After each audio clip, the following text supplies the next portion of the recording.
What's up, guys, and welcome. This is the first time I make a game review. Hope you like it. Uh, Tell me in the comments actually if you want to see more game reviews or like other types of video. Anyways, what do I have for you today? Today I have a very good game for you. This game changed the way I look at isolated pawns. Um, we have with the white pieces Arthur Bisguier, an American grandmaster. I think he passed away in 2017, exactly when I started playing chess. And with the black pieces, we have none other than former world champion Anatoly Karpov, one of my favorite players. Uh, Karpov in this game will completely change the way you look at isolated pawns, and he will show you exactly how you should play against the isolated pawn. Before we all thought that, okay, if you face an isolated pawn, you should put a piece in front of it and blockade it with a piece. But Garbo will show a completely different way of facing the isolated queen's pawn. Let's start the game. We have uh, we have c4 here on the board from Arthur Bisguier, c5 from Karpov. He's a very principled man. You play c4 to him, he plays c5. You play d4, he plays d5. You play e4, he plays e5. Knight c3, g6. I want to tell you something here. It's not as good to start with knight c6 here to copy white, because white can go for e3 here, and let's say if you go now g6, now d5, c takes, e takes, and the knight looks awkward here on c6. It could be attacked d5 anytime, and if you try to play d5 yourself, then it will be a bit difficult because you still haven't developed this knight to f6. So it's a bit better to start with developing the pieces on your king side in these types of positions when you play the symmetrical English with black. So knight f3, bishop g7, e3, knight f6, d4, castles from Karpov. And here Bisguier played a move. It's not a mistake, but I think it's a bit imprecise. So here white should go for d4 actually, d5. Um, it's not wrong to play bishop e2, but d5 is the more ambitious move for white. And okay, you get a Benoni where your pawn is for some reason here on e3, not on e4, but this is actually not bad at all. There's a nice game played between Morozevich and Kramnik, where Morozevich uh, he just developed first his pieces as white, castled, and then played this nice idea. G4, he first stopped b5, and then he played g4. He went back with his bishop and played f4, and then he attacked on the king side. So I think white here should have played d5, but he chose bishop e2. Now Karpov took. Okay, but why did Karpov take here? Why didn't he take before? I mean, why didn't he take here and disallow white from ever playing d5? Well, if you take here, it's not wrong, but if you take here and now go d5, after c takes, knight takes, white has the option of playing bishop c4. So the bishop on c4 is much better than the bishop on e2, and it attacks the knight, and it controls the square in front of the pawn, which is d5, so it helps the pawn to be pushed later. But Karpov captured now. Once the bishop moved to e2, now Karpov captured, and now he went d5. White castled. Karpov developed his knight. You could capture DC here as white, but it's better first to develop. And also, here Bisguier played h3 to prevent bishop g4. I just want to say that, sorry, here. Yeah, h3. c5, it could be played, but it's not a very good move. I will show you later why. But Karpov was really smart about this. He made sure that he develops all of his pieces, and once his opponent threatens c5, then he takes. I will show you why. First, Bisguier played h3 to prevent bishop g4 captures and then pressuring on d4. So let's say you play a3 here. Then bishop g4 is actually a bit annoying. You try to kick the bishop back, the bishop takes, and then after dc, you have lost the c4 pawn, and now there's a lot of pressure on your d4 pawn. But white played the correct move here, h3. Now bishop f5, bishop e3, and now Karpov took. Okay, but what did I mean before by this move, c4 here? Well, if you play c4 here, then you might run into knight e4, sorry, and after knight takes, pawn takes, now there's a lot of pressure on your central pawn. I mean, wherever you go, you lose your central pawn, whether knight takes knight or knight takes pawn.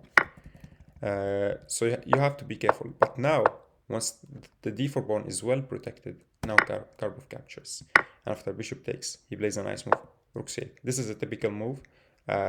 Well, you have an open file, so you have to put your rook on it, and the rook is indirectly attacking this bishop. So white moves his bishop back to e2. Maybe the bishop was better on b3, I don't know, but you also have to be careful of knight a5 attacking the bishop. So white chose to go back to e2, and now a very strong move, bishop e6. This is what I meant at the beginning of the video by controlling the square in front of your opponent's isolated pawn, not blockading the pawn. Karpov did not play, let's say, knight g4, just to show the idea, and then blockade the knight, and then just sit and end up with no plan. Okay, you stop the pawn from being pushed, but you're not pressuring the pawn. You have to stop it from being pushed, and then you have to pressure it and try to win it. So what Karpov did here is bishop e6. Now white cannot move his pawn, and the half open d file now could be used to pressure this weak isolated pawn. Queen d2, maybe going for bishop h6 and trying to connect the rooks. Now queen a5, a very nice move. Why is it good? Because now you can open up for the rooks to attack the pawn. You don't want the queen to be the first piece attacking the pawn. You want the rooks to stand first. Bisguier played bishop h6. I can't call this a bad move, but usually when you have the isolated pawn, you have to avoid trading as many pieces as possible, as many minor pieces as possible, while the one who's playing against the isolated pawn, so black in this case, should try to trade as many minor pieces as possible, knights and bishops. Rook fd8, Karpov continues with his plan, bishop takes, king takes, and now Bisguier brings his rook to defend the pawn. Now rook d6, Karpov continues, queen e3, and now the other rook pressures the pawn. Look how he prevented the pawn from being pushed. Now the pawn cannot go to d5, and it's pressured with the rook, with the other rook, with the knight. The queen could come to b6 or to b4 to pressure. And white is just stuck defending his pawn. Now a3. This a3, I mean, it looks like, okay, a move, but it's actually not that good. But, okay, why is it not good? It's just a pawn move. Well, every time a pawn is pushed, it leaves behind it weak squares. So whenever you want to push a pawn, think before you push it. Okay, are the squares I'm going to leave behind less important or more important than the squares I'm going to control? In other words, the squares I leave behind, can my opponent do some damage with them or not? In this case, Karpov immediately took advantage of this move and played bishop b3. Now, bishop b3 is a very nice move. First of all, it stops b4, so the queen can be kicked back now, because let's say if you play h6 now, b4 is a bit annoying. If you go to c7, you have knight b5, forking the king and the queen and the rook, and if, let's say, you go to a6, you blunder your queen, of course. If you go to b5, then it could be attacked simply by the knight. So bishop b3 is a multitask move. It attacks the rook, it prevents b4, and also now, because white played rook d2, but now because the d1 square is controlled, there's no doubling the rooks on the e file, on the d file, sorry, and protecting the pawn more. So it's now harder for white also to add another defender to the pawn. Now after bishop b3, rook d2, as I said, and now rook e6, a nice move, attacking the queen. queen f4, and now knight e5. Trading down minor pieces. Again, as the one playing against the isolated pawn, trade down as many minor pieces as possible. Now, white has to take because the knight is attacked by the queen and the knight, and yeah, white is just threatening to win a pawn, and also the queen is hanging, so you can't defend the knight one more time because you lose your queen. So knight takes, and now rook takes. Bishop takes here is a bad move because you allow knight e5, and now there's a lot of pressure on your f7 pawn, and also the knight can take here, and knight takes, and now rook takes. Again, yeah, if bishop takes, now the knight is doing some trouble here. If you play f6, which is the best, now if you take, you help your opponent improve his pawn. Now it's not weak anymore. And if you play f6, stopping queen f7, now simply knight takes on c6, and you have a weak pawn now on e7, so your opponent can just start playing against this pawn. So Karpov played the right move, rook takes. Now if knight e5, simply, yeah, knight takes, and yeah, you lose a knight. If you take, you lose your rook here. Bisguier played g4. This move g4, again, I understand white. I mean, he has no moves here. He's tied up trying to defend his pawn, so he thought, okay, I will try to just make some play on the king side, and hopefully it will, yeah, be something. Karpov played g4, g5 himself. He stopped g5. Maybe white wanted to play g5 and like fix these pawns, but Karpov was like, okay, sorry, he played g5 himself, and now the queen has to go back. Notice that the rook and the queen defend the g5 pawn. So once the queen went back, now rook f6, pressuring the knight. The knight is indirectly or directly defending the rook, and the rook is indirectly hanging. So the threat now is rook takes knight, and then queen takes rook. Like if white plays this, then rook takes. Now it doesn't matter what you take with, you lose your rook. So white played bishop here, bishop back. Now the bishop here is hanging, but it was not the best move. What happens if rook takes here now? Where's the idea? Okay, I think it's like queen takes, and after queen takes here, maybe white wanted just to take here, and oh yeah, now the rook is hanging and the f7 pawn behind it. So if you take the pawn here, you lose. So this is white's idea. Karpov went back with his bishop. A more powerful move here was actually rook b5, but Karpov missed it. Now rook b5 is very strong because let's say you take the bishop. Now after rook takes, there is no way to defend the rook and to defend the knight, and the rook is hanging as well after you take the knight. If rook d3 here, for instance, just moving the rook out of harm's way. Now you play bishop c4. Now you move your bishop with tempo, and after the rook moves, you simply take the knight. And if the rook, let's say, moves to e3, now you take on b2. So rook b3 was rook b5, sorry, was a winning move, but Karpov played bishop c4. It's also a good move. Now black should trade as many minor pieces down as possible, but this bishop is quite strong actually, and this bishop is just stuck on the last rank. So Karpov did not trade, and he went back. Now b3, the bishop went back to a6, and now b4. Okay, the queen has to drop back. Queen d1, not the best move, but it goes along with Karpov's style. He just does not like to complicate, and he does not like to give his opponent counterplay. I think the best move here was knight b5. Let's see the continuation actually. Knight b5, and now, yeah, okay, so white does not take here, but plays bishop b3, and white gets some play here. Okay, black is winning, of course, or much better, but white gets play. But Karpov just went back, pressuring the pawn. Now bishop b3, and now he took the pawn. Now you have to take the knight. If, let's say, you take the rook here, bishop takes, then after knight takes, bishop takes, you lose your rook.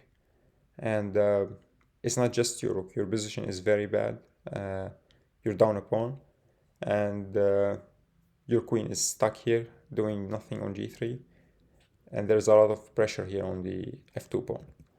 So after rook takes knight, rook takes, and knight takes on g5. White is trying to just create something out of desperation. Now a powerful rook d3. Now the bishop is hanging, the queen is hanging. White here played queen h4. Now a6, kicking the knight back. Here white tried the last trick, knight takes on f7. If you take on f7, you completely lose your advantage after bishop takes, king takes. Now queen check, and you just can't run away of checks here. It's a perpetual. So Karpov played the powerful queen d4, and yeah, white played rook. So queen d4, he is pressuring this pawn. So now maybe rook takes is a threat. Rook takes bishop is still a threat. The knight is hanging. The rook here in the corner is hanging, so white is just like every single piece is hanging here, basically. Rook e1, and now the finishing move. Try to pause the video and find it. The winning move here is rook takes on h3. White here resigned. Why did he resign? Because if you take the rook, then queen takes, and yeah, it's soon checkmate. I mean, the rook is coming as well, and yeah, you can even take the knight here. If you don't take the rook, where is your queen going? Yeah, so that was the game. This game really changed the way I play against isolated pawns. What can we learn from this game? Well, first of all, isolated pawns should be prevented from being pushed and then attacked. You don't just blockade the isolated pawn with all of your pieces and then sit without a plan. You have to pressure the isolated pawn somehow. So it's best to control the square in front of it, not allow it to be pushed, and then you attack it with your pieces. And also, when pawns are pushed, or let's say it this way, if you want to push a pawn, think first, are the squares I'm leaving behind more important than the ones I'm going to control or not? If not, then you can push the pawn. And the same when your opponent pushes the pawn. Think, okay, are these squares weak now? Can I use them? Okay, this pawn, it used to defend this square. Can I do something from this square? If yes, then I will find the best piece that could land there or could maneuver there. Yes, I think that was all for today. I hope you enjoyed the video. Drop me a like if you liked the video. Drop me a dislike if you did not like the video. What else? Comment. Yeah, comment. Anything, just comment anything. Subscribe, and see you in the next video. Bye.